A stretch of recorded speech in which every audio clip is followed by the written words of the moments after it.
Thank you, Paul. That was extremely nice of you. That was better than expected. Thank you. You'll be treated very well next week with the budget. For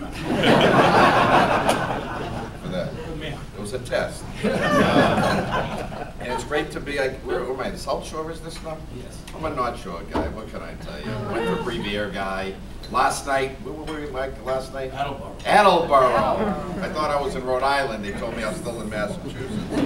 But as Paul had mentioned, when I became Speaker back in January 28th, one of the first things, or the first thing that I talked about was items which I felt that we had to address before we even could get into a discussion on the budget.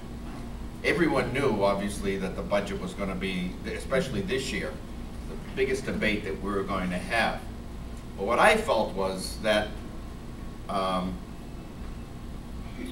with the, shall I say, to be kind, the low esteem that those of us in elective offices are held in at the present time, you know, whether at local level, the state level, or federal level as well, that before we were going to be able to tackle some of these thorny issues, we really needed to talk about trying to regain some of that confidence and some of that trust from our constituents.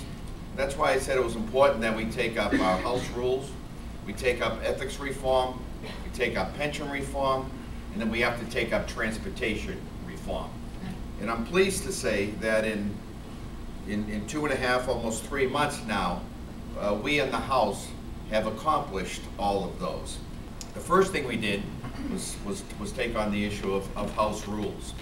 And for the first time in quite a while, we put a term limit on being Speaker of the House for 8 years. I'm not sure if I liked that idea, but I did it anyways. If the members change their mind in 7 years, then so be it. We'll talk about, maybe we'll extend that a little bit.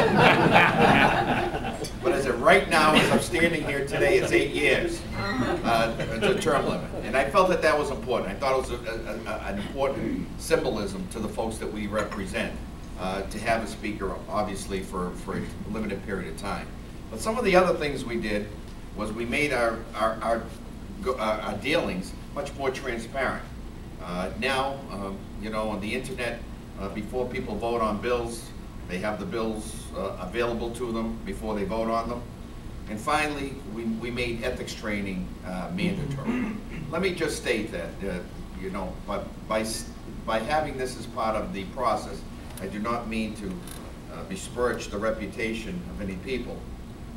But on the other hand, I felt that it was necessary, again, for us to show a sign as elected leaders, you know, that we considered ethics to be a very, very important subject matter for us to discuss.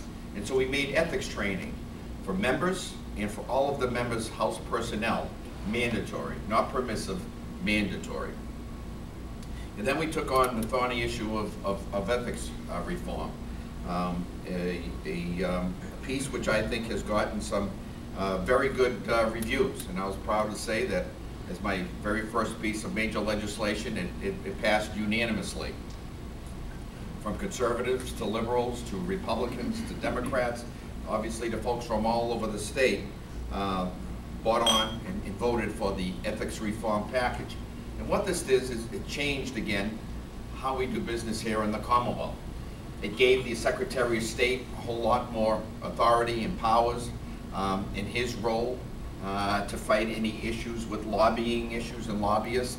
It also gave the Ethics Commission more regulatory authority that they could use, again, to clamp down on any wrongdoings that are going on in government. And also, the way we take contributions or disperse contributions, it made that process a whole lot more transparent. It has been the first ethics reform change that we have had in Massachusetts in almost 2 decades.